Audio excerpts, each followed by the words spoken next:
Ce symposium est l'occasion de saluer votre engagement dans le maintien et la restauration d'une qualité écologique de l'eau et des milieux aquatiques. Un domaine ô combien d'actualité et qui demande toute notre attention. Cela d'autant plus que les nouvelles concernant l'état de santé de notre environnement n'ont pas vraiment de quoi nous réjouir. Malgré nos progrès, et on doit les relever, tout n'est pas rose. Pollution en tout genre, réchauffement climatique dont nous commençons seulement à mesurer les effets, tous ces changements nous préoccupent grandement. Et ces menaces rappellent que la dégradation de l'environnement n'attend pas les décisions politiques. Il faut prendre aujourd'hui des mesures correctrices si nous voulons que notre environnement se porte mieux demain. Et c'est l'objectif de cette journée, réfléchir à des solutions équilibrées qui protègent les rives de notre beau Léman, tout en permettant, et c'est une aspiration profonde, à notre population d'en profiter. Mesdames et messieurs, vos préoccupations rejoignent entièrement celles du canton de Vaud. Nous sommes très sensibles, comme vous, aux questions environnementales et à celles portant sur les infrastructures. Le canton de Vaud estime que prendre fait et cause pour la défense de notre patrimoine, de s'engager sur la voie d'un monde durable, sans lequel aucun avenir n'est possible, est un choix nécessaire et un choix responsable. C'est un choix que le Conseil d'État a mis au centre de son action politique. L'excellence environnementale, mesdames et messieurs, ne peut pas se limiter à un beau discours. Ce n'est pas un slogan politique. Cela doit se traduire en actions concrètes dans le terrain. Le canton de Vaud ne s'est pas tenté justement de déclarations, il a passé aux actes. C'était un des premiers, il y a 15 ans, à adopter un plan directeur des rives vaudoises du Léman, faisant ainsi œuvre de pionnier. Mais mesdames et messieurs, il faut aussi admettre, modestement et humblement 15 ans plus tard, que la mise en œuvre des belles intentions n'est pas toujours dénuée de difficultés. En plus, le contexte s'est complexifié. J'en veux pour preuve, par exemple, la législation fédérale, qui ne cesse de restreindre les marges de manœuvre que nous avons, ou plutôt que nous avions, que ce soit en matière d'aménagement du territoire ou encore de protection des rives des lacs et des cours d'eau. Tout ceci est bien. Dans la philosophie, j'y adhère totalement. Mais la mise en œuvre, mesdames et messieurs, est diablement compliquée.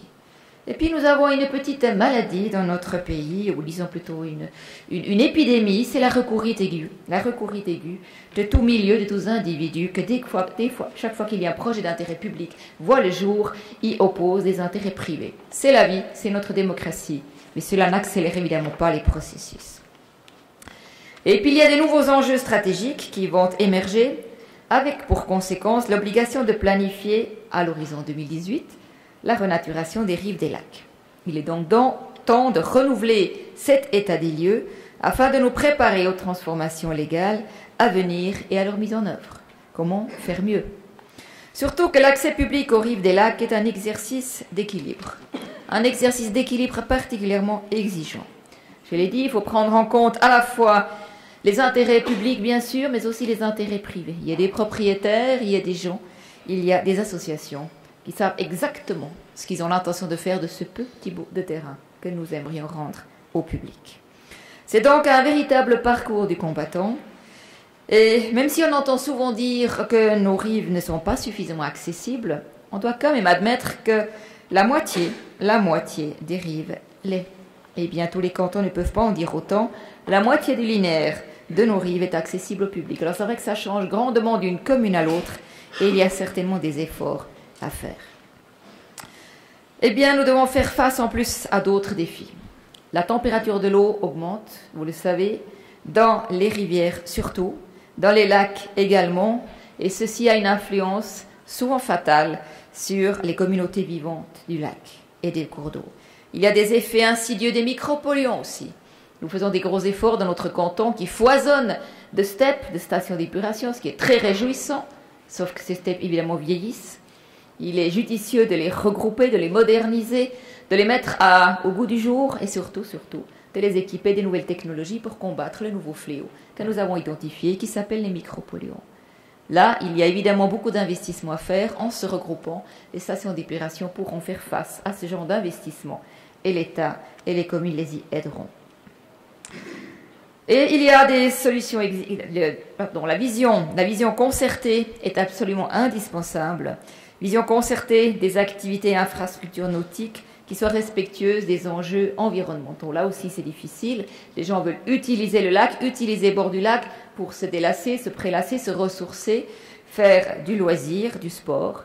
Et évidemment, la pression est grande sur les milieux naturels. Comment concilier tous ces intérêts, souvent divergents et opposés, c'est tout l'enjeu.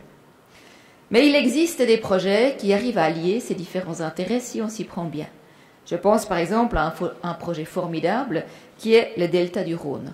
Vous savez qu'il y a des très grands travaux, le Valais vient d'approuver, je me réjouis, le financement de ces travaux qui seront pharaoniques. Comment rendre à la nature le Rhône tout en évitant les problèmes sécuritaires que nous avons connus par le passé? Parce que par le passé, eh bien, la philosophie, ou plus exactement la technologie, disait voilà, vous mettez une digue à gauche et à droite, on canalise le fleuve et ainsi il n'arrive rien.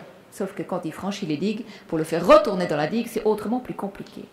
De nos jours, l'approche est tout à fait différente. On rend davantage d'espace au cours d'eau pour qu'il puisse s'épanouir. Par là même aussi, on freine sa force et elle devient moins destructeur. Et bien entendu, cela favorise des milieux biologiques extraordinaires. Eh bien, en fin de tous ces travaux, le parcours, l'aboutissement sera le delta. Un delta rendu à la nature, mais ouvert aussi aux activités humaines, puisque cette mixité est déjà actuellement la grande richesse de ce delta et on pourra l'améliorer encore. C'est un beau défi, c'est un très beau projet et cela permettra d'améliorer la qualité des milieux naturels et en créant des dynamiques totalement laissées à elles-mêmes par endroits. Donc, du pain sur la planche, nous en avons aucune raison de baisser les bras, mais c'est vrai que le contexte, et je l'ai rappelé, est difficile. Nous avons sur l'arc lémanique une explosion démographique et économique. Le canton de Genève en sait quelque chose, le canton de Vaud vit une situation très comparable, avec en moyenne 10 000 habitants nouveaux par année, qui viennent se rajouter. 10 000 habitants qui veulent habiter quelque part, travailler quelque part, évidemment bouger, se déplacer, se rendre en tout cas du domicile au lieu de travail et retour, ça devient de plus en plus compliqué, de plus en plus long et de plus en plus embouteillé. Comment faisons-nous pour absorber ces gens qui viennent? On ne peut pas les refuser à la frontière et leur pression sur la nature, notre pression sur la nature. Alors nous avons vraiment encore là des grands enjeux, des grands équilibres à trouver, avec une autre difficulté qui est l'amélioration de la qualité des eaux du lac. Et là c'est un paradoxe. Nous avons fait énormément de progrès depuis les phosphates dans les lessives que nous connaissons tous, depuis l'absence dans beaucoup de régions de steppes efficaces. L'eau s'est améliorée. Une des conséquences, mesdames et messieurs, c'est que les gens se sont rapprochés des rives. Il n'y a plus la malaria, il y a moins de moustiques, ça sent nettement moins mauvais. Eh bien, les gens se sont rapprochés de la rive. Et là aussi, au fil du temps, il y a l'urbanisation et bien entendu tous les gens qui aimeraient en profiter pour se promener, pour s'y baigner, pour des activités nautiques. Tout ce développement, eh bien, il est normal, il est à saluer jusqu'à un certain point, puisqu'ils peuvent bénéficier de la qualité de l'eau et de ces magnifiques rivages, mais évidemment, si la pression sur l'environnement est telle qu'elle se dégrade, c'est un autogol. Eh bien, tout ce développement doit se faire vraiment dans le respect des milieux naturels du lac et du paysage.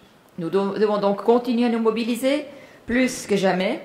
Des solutions existent, mais les solutions n'existent jamais dans la confrontation. On ne peut pas dire c'est l'urbanisation contre l'environnement, ou encore, comme je l'ai entendu au Grand Conseil pas plus tard que mardi passé, c'est l'agriculture contre la biodiversité, ou c'est les pêcheurs contre l'énergie qui veut des microcentrales. C'est pas avec ces conflits-là et ces querelles de clochers qu'on arrivera à résoudre les problématiques, mesdames et messieurs. Chacun a raison dans son domaine, certes, mais on arrivera à résoudre ces problèmes uniquement en se parlant, en dialoguant, en écoutant les uns les autres et en cherchant ces fameux équilibres, en mettant l'intérêt public toujours un cran au-dessus des intérêts privés, aussi précieux et estimables qu'ils soient. C'est ainsi que nous arriverons à garantir l'équilibre entre la poursuite du développement qui est le nôtre et la préservation des enjeux de protection des milieux naturels, du maintien de la biodiversité, de la protection des paysages et aussi de l'activité de nos agriculteurs. Mesdames et messieurs, je me réjouis donc de ce colloque parce que ces échanges serviront à nous aider à relever les défis de demain. Ce n'est qu'en tirant la même corde, mesdames et messieurs, que nous arriverons à faire face et à relever ces défis. Je vous remercie de votre attention et vous souhaite un excellent colloque.